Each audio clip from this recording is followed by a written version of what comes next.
Gotcha. Thanks, Coach. Yeah, so big series coming up here this weekend. What can you expect from the Rebels, and what do y'all hope to kind of accomplish in the series? Well, Ole Miss is a very complete team, and they have two outstanding starting pitchers in Hoglund and Nikhazy, and they're very tough to deal with. We're going to have to do a great job of getting to their bullpen as quick as we can do that. Offensively, they're very left-handed, very similar to the last three lineups we faced each of the last 3 weeks, and we're going to have to do a great job of slowing them down. Offensively, they lead the SEC in batting average. We're going to have to be much stingier than we've been the last couple of weeks. I think in terms of the free base runner, if we can do that, then we're going to have a shot in each and every game. Yeah, I know in the past couple of weeks, just walks and hit batters have kind of been the bugaboo through conference play. Where do you think that kind of came from? Because it wasn't necessarily a huge issue during non-conference, and it kind of reared its ugly head during conference play. Well, it's a significant difference when you start talking about non-conference versus conference play. We're at 3.95 strikeouts to 1, and non-conference play 1.95 strikeouts to a walk in conference play. And we did talk about that yesterday, address that from the standpoint, are we trying to avoid contact, or we're hunting a strikeout, trying to be perfect rather than we can give up a couple of hits an inning and still avoid a crooked number. It's the walk, it's the hit batter, it's the double that ends up with a crooked number, much like last night in the first inning. So that's something that we're not asking them to do something they haven't done, they're not capable of. It's about getting back to that here in the last 9 games of the regular season. Do you think that comes from, I know y'all have had such success with your pitching stats in years past, and guys who are power pitchers can throw strikeouts. Do you think that there's just kind of a standard that had been set up with how good the pitching has been, that you got to rack up the strikeouts? Well, we're still second or third in the SEC in strikeouts, and we do have guys that can strike you out, but we also have a collection of guys that can throw it over the plate and induce contact early, and starters that need to get us deeper in the game as a result of inducing contact early. And those are the things that we must get back to, given an opportunity to get to the conference tournament to the postseason. Thanks, Coach. Are you at home? I am. I'm covering soccer while doing this at the same time. How we doing? 1-1. We're just 20 minutes in. Hey, Coach, there's a game like yesterday where you guys got down early, came back, and showed a lot of fight in the late innings with that rally. Is that maybe the momentum you guys need to kind of right the ship with some of these SEC series? Well, it's certainly an energy gathering win for us. I mean, to be down 4-0 in the sixth and to come back and finish the way we did offensively and on the mound, certainly that gathers a lot of momentum and makes the bus ride home a little bit shorter, and practice today that much better. So that's something we certainly need to build on. And the bullpen, like I said, did a wonderful job, 8 innings of relief, and we came off the bench with some different guys offensively that gave us a charge. We need to start talking about Jordan Thompson and Brian Sturgis and those guys. And, Logan Sartori got a start, was on the barrel twice. Taylor Smith was on the barrel a couple of times. So we got some guys that are itching to play and get in there, and certainly made the most of it last night. And, you mentioned Taylor Smith and Sartori. Is there any chance we see some minor lineup tweaks heading into this series with Ole Miss? I would say certainly so, yes. Well, we can't keep doing the same thing over and over and expecting different results. And there'll be some different things you see this weekend, I would expect. Awesome. Thank you, Coach. Thanks. Coach, going off what Mike just asked, obviously lineup changes are one thing, but with your bench coming through for you last night, how much can we expect to see pinch hitters and defensive changes now that the guys are starting to show that they can get it done? Well, like I said just a second ago, I would expect to see that. Okay. Thank you, Coach. Yep. Real quick before you go, rotation gonna look the same? No, it's not. We'll start Dustin Signs on Friday, Chris Weber on Saturday. Sunday will be TBA. Okay. There's Bryce Miller in the bullpen early in the weekend, given an opportunity. And if we don't, we'll look to start him on Sunday. Great. Thanks, Coach. Anything else for Coach? Yeah, Coach, with the shakeup on the starting rotation. How will you look to get guys like Miller and Detmer in the games this weekend? Well, the game always dictates the moves that you make. And, Chris Webber's our hottest guy here the last 3 or 4 weeks and has earned the opportunity to be in the rotation. And then once the game starts, that dictates the moves that are made out of the bullpen with, the different guys. Certainly having Bryce in the bullpen early in the weekend gives us another power right-handed arm out of the bullpen, which we desperately need. And he certainly has done that before, so it's not going to be anything new to him. And if we go to him Friday for 3 or 4 outs, I don't see any reason why we couldn't start him on Sunday, given if that's the way the weekend plays out. Thank you, Coach. Anything else for Coach? Thanks.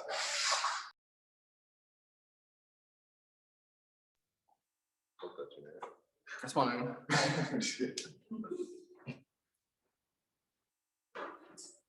Hey, Austin,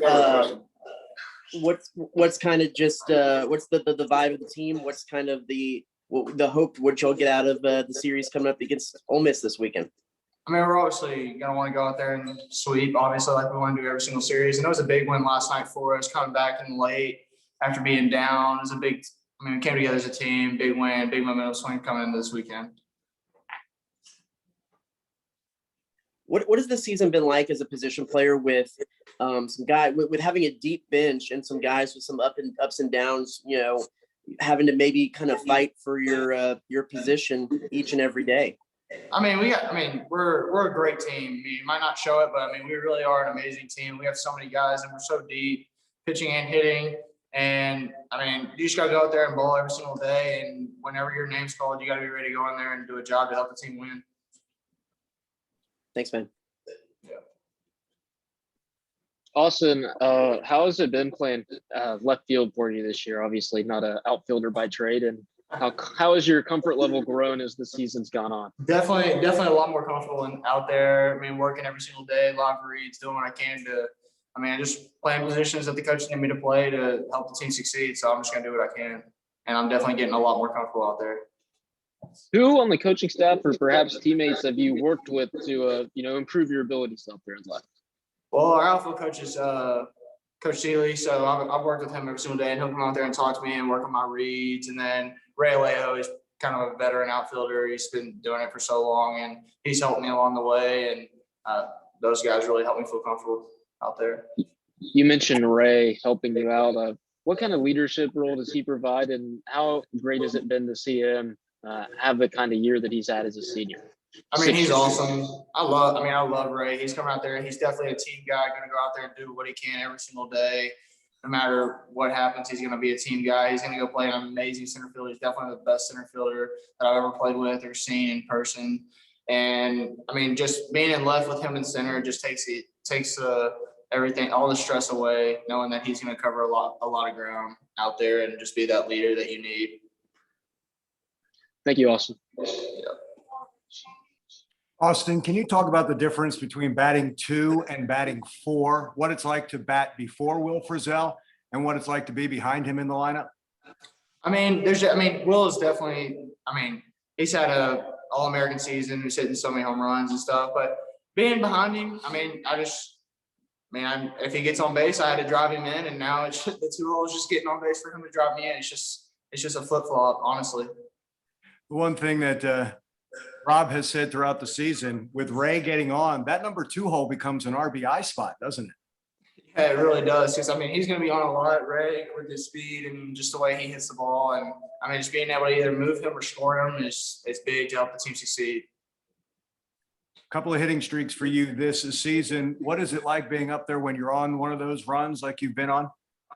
It definitely takes the ease. Once you get to your first hit of the day, it definitely takes the ease off, and knowing that you can go up there and just be comfortable in the box and get the big hit to help your team win, or even hit a little sac fly to score a run to insurance run just makes it really easy. How was it playing in Globe Life Field? Oh, it was literally amazing. It was my first actually professional. I played in AAA fields and minor league ballparks, but that was my first professional league field to ever play in, and it was absolutely breathtaking. It was amazing.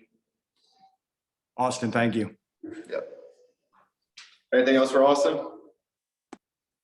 Great job. Good job, Bost. Thanks, man.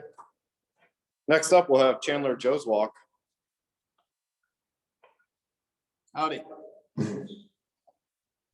Hey, Chandler. I know we've talked about it a little bit before, but Coach mentioned that it's been a kind of a point of conversation leading in this one. But what's been the difference between the conference and non-conference in your strikeout to walk ratio and with walks and hit batters in those conference games that have kind of issued a few of those free passes as a pitching staff as a whole? Yeah, we had a pretty long talk as a pitching staff yesterday before the game, before we left to go to Arlington about that. And obviously the numbers against non-conference teams are way better than against conference teams. And, obviously that's going to happen. The numbers are going to be a little bit better non-conference just because the teams we're facing conference, they have their whole lineup is deep. They're all good hitters. They're all, can take the ball out of the ballpark. And in non-conference, they have about 4 or 5 guys that can do it. So I think some guys just, try to be too perfect, too picky with their pitches instead of really attacking and just throwing the ball over the plate. And which happens, especially with younger guys. And I think, we have to be better at just, going right at them, even no matter if it's Ole Miss or, Kentucky, any of those teams, you have to go right at them and force them to beat you with getting hits and with the big hit and not as many walks. We're walking way too many people, and that's why we aren't where we're supposed to be. When you look at the hit batters, is that more of a product of, like you said, with a better batter up there trying to nibble the inside corner a little bit too much and letting it get away from you, or is that just a focus thing heading into the conference play?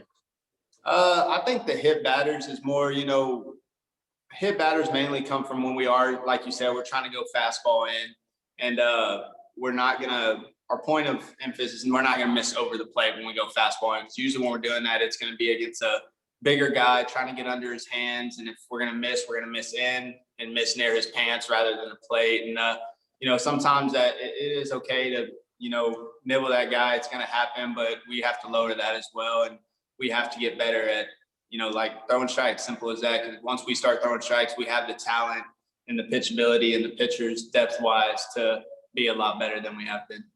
I know Coach said that he's going to go signs Weber and then leave Miller in the pen to come out to have a little bit of bullpen support. What does it mean for y'all to have an arm like that coming out of the pen should you need it?